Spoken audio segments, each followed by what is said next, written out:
الله نور السماوات والأرض مثل نوره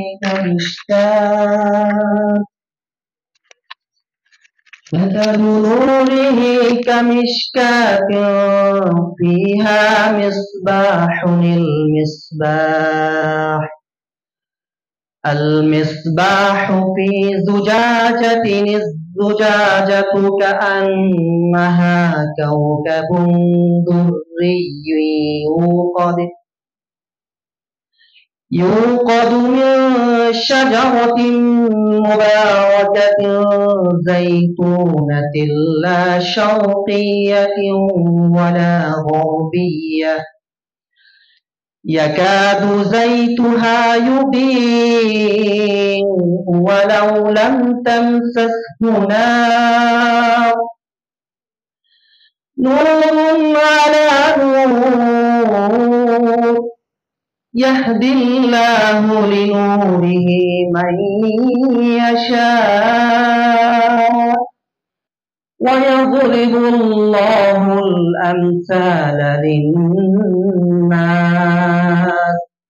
والله بكل شيء عليم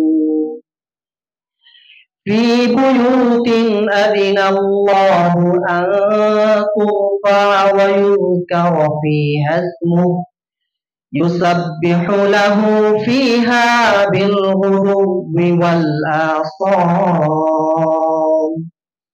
صدق الله العلي العظيم. السلام عليكم.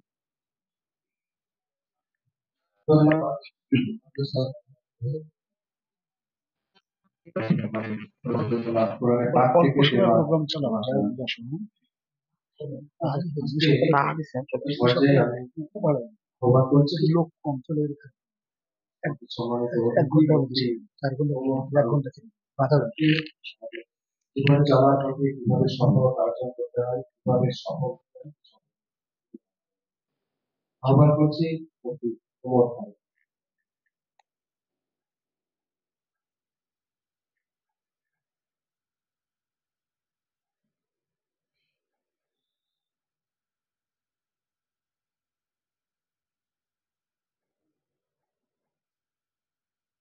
আসসালামুআলাইকুম ওয়া রাহমাতুল্লাহি ওয়া বারাকাতুহু। আজকের প্রোগ্রামে উপস্থিত সবাইকে আন্তরিক শুভেচ্ছা অভিনন্দন।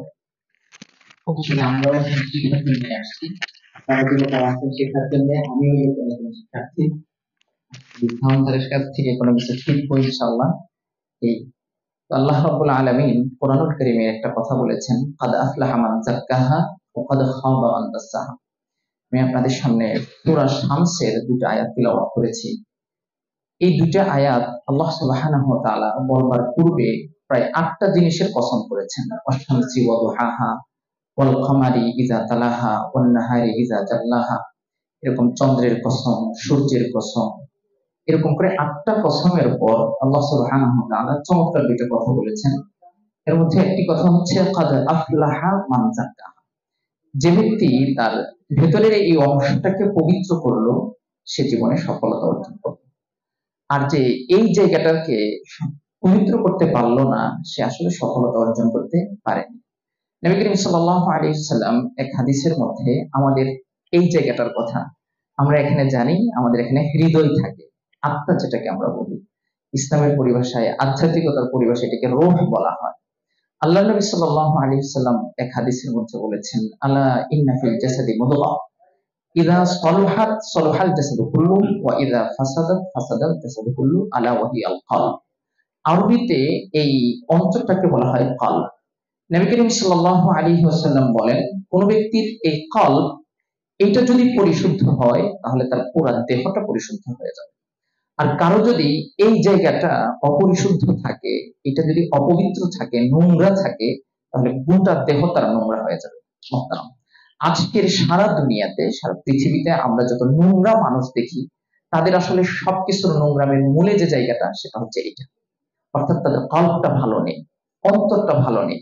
এই জায়গাটা যখন অপবিত্র থাকে তখন তার এই অপবিত্রতা তার কথায়, আচরণে, উচ্চারণে, বচনে সব জায়গায় এইটাই প্রকাশিত হয়। এজন্য সবার কাছে আমি আবেদন রাখবো, আসুন আমরা আমাদের আত্মাটাকে পবিত্র করি। এই পবিত্রতার মাধ্যমে আমি নিজে আলোকিত হই এবং সারা দুনিয়াকে আলোকিত করি। আল্লাহ তাআলা আমাদেরকে আমল করবার তৌফিক দান করুন। অসংখ্য ধন্যবাদ। জাযাকুমুল্লাহ খাইর। ধন্যবাদ। মাইক্রোফোন নিয়ে চলে আসছে। আমাদের এদিকে বেশি মহাকারী হুজুরের সাথে আমি আগে মণিপুরে থাকতাম, হুজুরের মসজিদে